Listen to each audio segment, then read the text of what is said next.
This is a Shirley card. And if you developed color film between the 1940s and the 1990s, the accuracy of the colors in your photos were pretty much based on this skin tone. Shirley was probably the name of the first person who was pictured on the cards, and Shirley became the subsequent name of all the women pictured on the cards. That's Lorna Roth, a professor and researcher at Concordia University in Montreal. Usually they were white women who wore very colorful dresses. Color film works like this.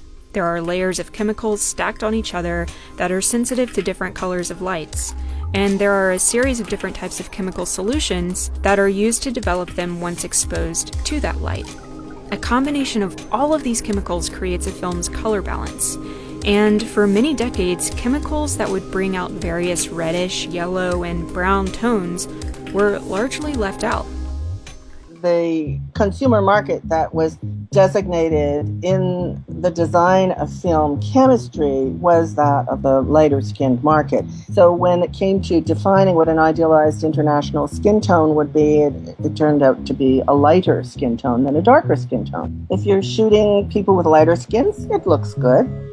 If you're shooting people with darker skins, it doesn't look so good. If you're shooting mixed race in the same screen, then we see the real problems.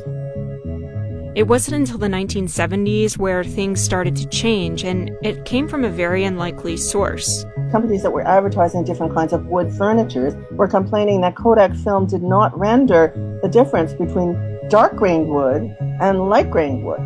The other companies that Kodak responded to were chocolate makers, because the film couldn't render the difference between dark chocolate and milk chocolate.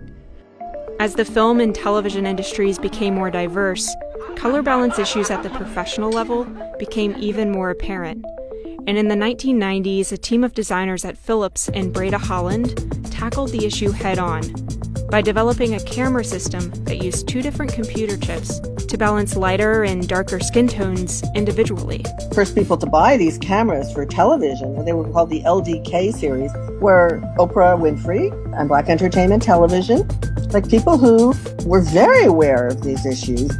It was around this time that the white Shirley card was joined by the black Shirley card and the Latino Shirley card and the multiracial Shirley card.